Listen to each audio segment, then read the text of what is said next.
दोस्तों, रामायण भारत के सबसे प्रसिद्ध ग्रंथों में से एक है। महर्षि वाल्मीकि द्वारा रामायण में भगवान राम की संपूर्ण जानकारी लिखी गई है, लेकिन कुछ लोग भगवान के होने पर ही सवाल उठाते हैं और रामायण को केवल कहानियों से भरी एक किताब मानते हैं।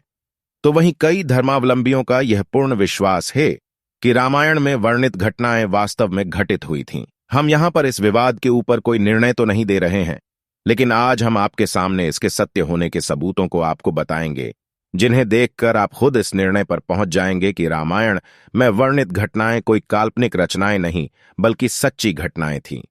श्रीलंका के इंटरनेशनल रामायण रिसर्च सेंटर ने रामायण से जुड़े ऐसे स्थल ढूंढ लिए हैं जिनका पुरातात्विक और ऐतिहासिक महत्व है और जिनका रामायण में भी उल्लेख मिलता है। 1. रावण का महल। लंकापति रावण के महल के अवशेष आज भी श्रीलंका में मौजूद है। यह वही महल है जिसमें रावण अपनी पटरानी मंदोदरी के साथ निवास करता था। इस महल को पवन पुत्र हनुमान ने लंका के साथ जला दिया था। इस जले हुए महल के अवशेष आज देखे जा सकते हैं। कोबरा हुड केव। रामायण के अनुसार रावण ने सीता का हरण करके सबसे पहले इसी गुफा में रखा था। इस गुफा का आकार एक सांप के सिर जैसा दिखाई देता है, जिसके कारण इस गुफा को कोबरा हुड के नाम से भी जाना जाता है। इस गुफा के अंदर चारों ओर की नक्काशी से साफ पता चलता है कि यह रामायण कालीन गुफा है और यह गुफा आज भी श्रीलंका में मौजूद है। 3. पानी में तैरने वाले पत्थर। राम सेतु पुल के पत्थर पानी पर तैरते थे। सुनामी के बाद रामेश्वरम के उन पत्थरों में से कुछ जमीन पर आ गए थे। शोधकर्ताओं के अनुसार राम सेतु को बनाने के लिए विशेष प्रकार के पत्थर का इस्तेमाल किया गया था, जिसे विज्ञान की भाषा में प्यूमाई स्टोन कहते हैं। शोधकर्ताओं ने जब इन पत्थरों को पानी में फेंका तो वह तैर रहे थे, जबकि दूसरे पत्थर पानी में डूब जाते थे। आपको बता दें कि आज भी कई साधु संतों के पास तैरने वाले यह पत्थर मौजूद हैं। 4.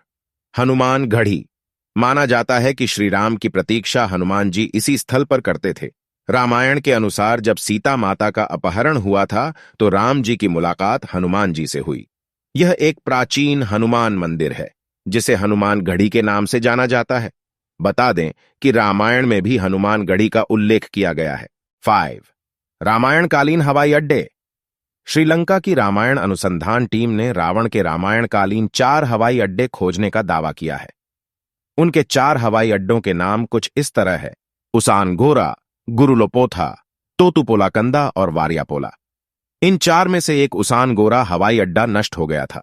कमेटी के अनुसार सीता की तलाश में जब हनुमान जी लंका पहुंचे तो लंका दहन में रावण का उसानगोरा हवाई अड्डा नष्ट हो गया था। 6.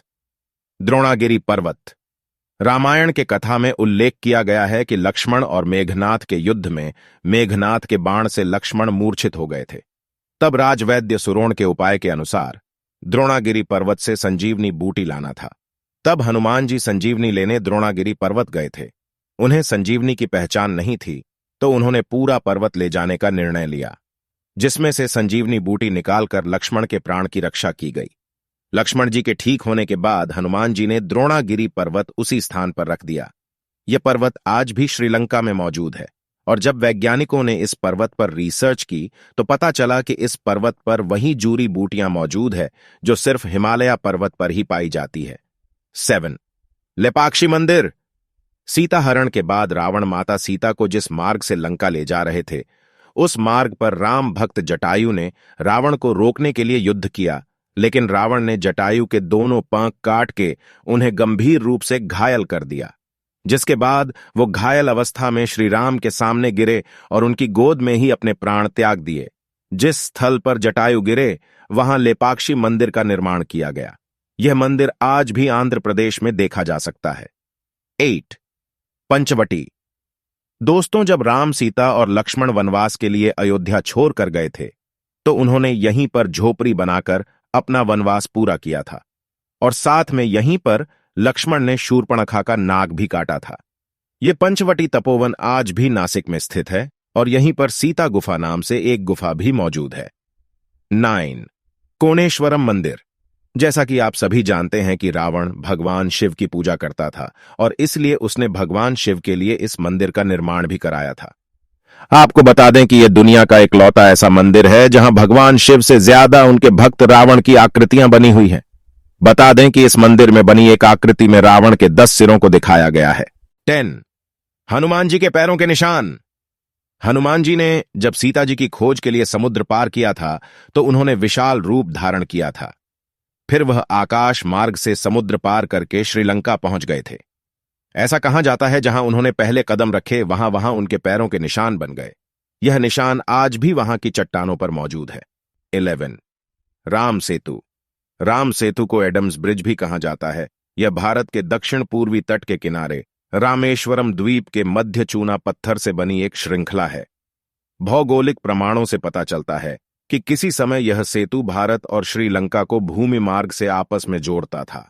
वाल्मीकि के अनुसार नल और नील के सान्निध्य में वानर सेना ने 5 दिन में 30 किलोमीटर लंबा और 3 किलोमीटर चौड़ा पुल तैयार किया था। राम सेतु एक बार फिर सुर्खियों में तब आया जब नासा के उपग्रह द्वारा लिए गए फोटो मीडिया में सुर्खियां बने थे। आज भी राम सेतु का होना रामायण को सच साबित करने का सबसे बड़ा साक्ष्य है। 12. रावण का शव। ऐसा माना जाता है कि रैगला राणागिल के जंगलों के बीच एक विशालकाय पहाड़ी पर रावण की गुफा है जहां उसने घोर तपस्या की थी। उसी गुफा में आज भी रावण का शव सुरक्षित रखा हुआ है। 13. सुग्रीव की गुफा। बाली के डर से सुग्रीव जिस गुफा में रुके थे वह गुफा आज भी मौजूद है। यहीं पर उनकी मुलाकात राम जी से हुई। बाद में राम जी ने बाली का वध किया और सुग्रीव को किष्किंधा का राजा बना दिया था। रामलिंगम। भगवान राम ने जब रावण का वध किया था क्योंकि उन्होंने एक ब्राह्मण को मारा था, इसलिए भगवान राम को पश्चाताप करना था। इसके लिए उन्होंने भगवान शिव की आराधना की थी। तब भगवान शिव ने उन्हें 4 शिवलिंग बनाने के लिए कहा। तब एक रेत का शिवलिंग सीता ने बनाया, 2 शिवलिंग हनुमान जी कैलाश पर्वत से लेकर आए थे और एक शिवलिंग को स्वयं भगवान राम ने बनाया था जो आज भी इसी मंदिर में स्थित है। इसीलिए इस जगह को रामलिंगम कहा जाता है। तो दोस्तों, आज की हमारी इस वीडियो में हमने आपको रामायण के सबूत बताए हैं। दोस्तों, अगर आपको हमारी वीडियो पसंद आई है तो हमें कमेंट करके जरूर बताएं। इसे अपने दोस्तों के साथ शेयर करें और इस वीडियो को लाइक, चैनल को सब्सक्राइब जरूर करें।